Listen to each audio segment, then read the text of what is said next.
अब government budget का जो पांचवा ऑब्जेक्टिव होता है वो होता है इकोनॉमिक ग्रोथ। भाई इकोनॉमिक को स्टेबिलिटी भी होनी चाहिए और ग्रोथ भी होनी चाहिए।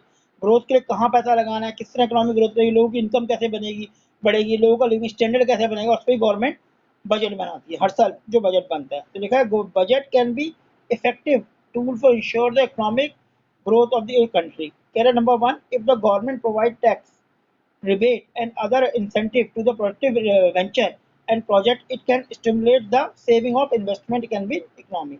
भाई अगर गवर्नमेंट इस तरह की सब्सिडी रिबेट देगी, टैक्स भी जो बिजनेस वगैरह को इंसेंटिव देगी तो फिर वो प्रोडक्शन बढ़ाएंगे, इनकम बढ़ेगी। Spending and on infrastructure of the economic enhance the productive activity of different sector. Government infrastructure वगैरह में खर्च अगर करेगी जैसे बिजली पानी वगैरह, तो government expenditure is the major factor that generate the demand of the different type of goods and services and economic which induce growth for private sector too। मतलब इसके थ्रू गवर्नमेंट इस तरह के स्ट्रक्चर में खर्चा करेगी तो उसमें करेगी तो इकोनॉमिक अपने आप ग्रोथ होगी, लोगों को फैसिलिटीज मिलेगी। ठीक है, ये तो इसके 5 पॉइंट है। अगला आ गया गवर्नमेंट बजट रिसिप्ट क्या होती है। एक पॉइंट आता है कि बजट की रिसिप्ट क्या होती है। रिसिप्ट मतलब बजट को पैसा कहाँ से आता है बजट के थ्रू, बजट में sorry. Budget receipt refer to the estimate money receipt of government from all source of during the fiscal year. मतलब एक फिस्कल ईयर में गवर्नमेंट को जितने भी सोर्स से पैसा आने वाला होता है उसको बजट रिसिप्ट कहते हैं। बजट रिसिप्ट में भी इसको क्लासिफाइड करते हैं रेवेन्यू रिसिप्ट में और कैपिटल रिसिप्ट में। मतलब गवर्नमेंट को जहां से भी पैसा आने वाला है वो उसकी रिसिप्ट कराती है। और इन सारी रिसिप्ट को हम दो कैटेगरी में डिवाइड करते हैं, एक होता है रेवेन्यू रिसिप्ट और एक होता है कैपिटल रिसिप्ट। ठीक है, पढ़िए। अब देखिए बजट रिसिप्ट जो होता है इसको हमने किस तरह डिवाइड किया है। ये हो गया रेवेन्यू रिसिप्ट और ये हो गया कैपिटल रिसिप्ट। रेवेन्यू रिसिप्ट को फर्दर डिवाइड किया गया है टैक्स रेवेन्यू और नॉन टैक्स रेवेन्यू। रिसिप्ट उसके साथ है, प्रिंटिंग में थोड़ा वो हो गया। टैक्स रेवेन्यू और नॉन टैक्स रेवेन्यू रिसिप्ट होती है। रिसिप्ट वर्ड इधर आ रहा है कोई नहीं। और कैपिटल रिसिप्ट में क्या होता है, borrowing, recovery of loan and other, ये रिसिप्ट इसके साथ है, अदर रिसिप्ट। ठीक है ना। अब देखो इसमें क्या है, पहली बात करते हैं हम रेवेन्यू रिसिप्ट की, वो क्या होता है। फिर बात करें इसके दो पार्ट, टैक्स रेवेन्यू और नॉन टैक्स रेवेन्यू। तो देखो रेवेन्यू रिसिप्ट ये दे रखा है। रेवेन्यू रिसिप्ट होता क्या है, डेफिनेशन क्या बता रही है।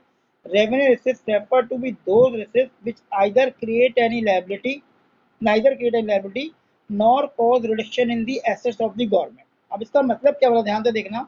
मतलब रेवेन्यू रिसिप्ट वो रिसिप्ट होती है, मतलब गवर्नमेंट के पास 10 मिनट में खत्म हो जाएगा, मैं इतनी क्लास लूंगा आज जितना चल रहा है। गवर्नमेंट के पास जो पैसा आ रहा है, गवर्नमेंट का जो भी पैसा आ रहा है, उस पैसे के आने से ना तो गवर्नमेंट की कोई लायबिलिटी क्रिएट हो रही है, ना गवर्नमेंट की कोई एसेट्स कम हो रही है। ठीक है ना। जैसे गवर्नमेंट टैक्स लेती है, हमने गवर्नमेंट को टैक्स दिया तो गवर्नमेंट को टैक्स वापस थोड़ी करना है, तो उसका हो गया। और हमने अगर कोई चीज फाइन वगैरह दिया तो भी गवर्नमेंट का हो गया, तो ये रेवेन्यू सिस्टम के अंदर आता है। अगर माना हमने गवर्नमेंट को लोन दिया, कई बार गवर्नमेंट में बॉन्ड निकालती है, हम लोन देती है तो गवर्नमेंट को पैसे तो आ रहा है, लेकिन वो गवर्नमेंट की क्या बन जाएगी, वो लायबिलिटी बन जाएगी, वो आपकी कैपिटल रिसिप्ट में पड़ेंगे। तो डेफिनेशन क्लियर करो, रेवेन्यू रिसिप्ट क्या होती है वो क्लियर करो।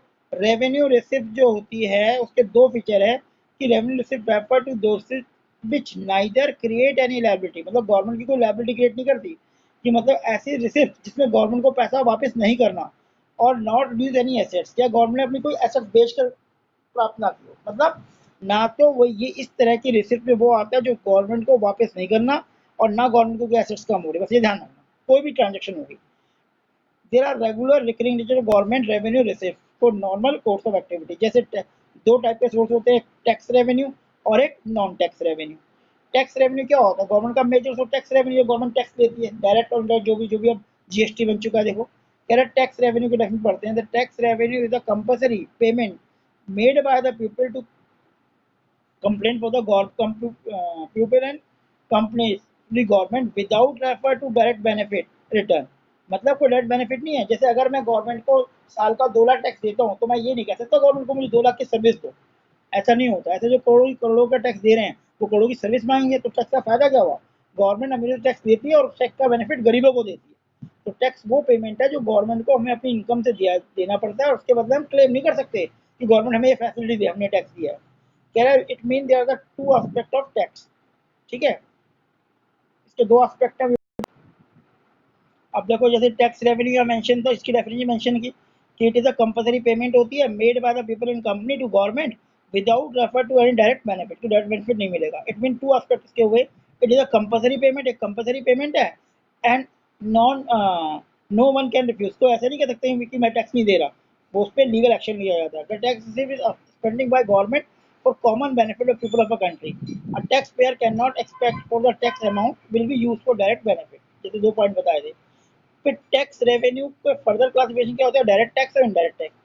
डायरेक्ट टैक्स का सीधा सा मतलब है, डायरेक्ट टैक्स वो टैक्स होता है कि जैसे मेरे पे टैक्स बना मेरी इनकम पे और मैं ही गवर्नमेंट को दे रहा हूँ, इसे डायरेक्ट टैक्स कहते हैं।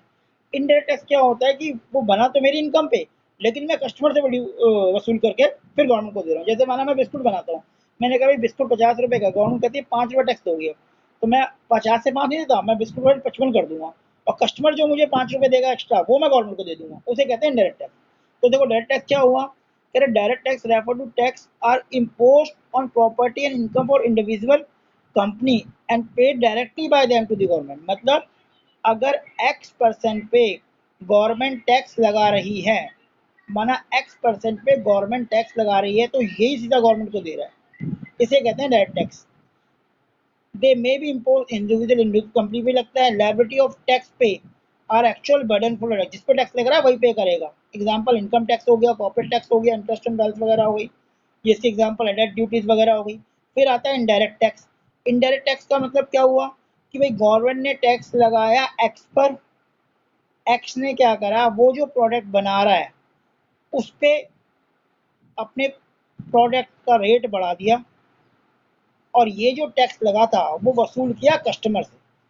तो लगा टैक्स गवर्नमेंट पर, एक्स पर, एक्स ने अपने प्रोडक्ट का रेट बढ़ाया, कस्टमर से वसूल किया, एक्स को मिला, एक्स ने वो गवर्नमेंट को दे दिया, मतलब अपनी जेब पे कुछ नहीं दिया, इसे कहते हैं इनडायरेक्ट टैक्स।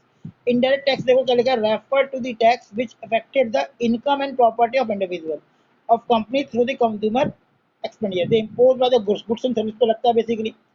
जैसे गुड्स एंड सर्विस का मतलब क्या हो गया कि जैसे गवर्नमेंट में पढ़ा रहा हूँ, भाई गवर्नमेंट कहती है भी आपका आपके हर इनकम पर 10% टैक्स होगा, तो माना मैं 1,000 रुपये चार्ज कर रहा हूँ बच्चे से फीस का, माना 2,000 रुपये चार्ज कर रहा हूँ, तो नॉर्मली क्या होता है, इंस्टीट्यूशन क्या करता है कि 2,000 उसकी फीस प्लस 20% अगर टैक्स है, तो 400 रुपये टैक्स लगाया, स्टूडेंट से 2,400 रुपये वसूल किए, और इस 2,400 में से 400 तो दे दिए गवर्नमेंट को, और 2,000 अपने पास रख लिए। अब हुआ क्या, टैक्स तो लगा था इंस्टीट्यूशन पर, उसने वसूल किए बच्चों से, स्टूडेंट से, और वो गवर्नमेंट को पे कर दे, इसे कहते हैं इनडायरेक्ट टैक्स।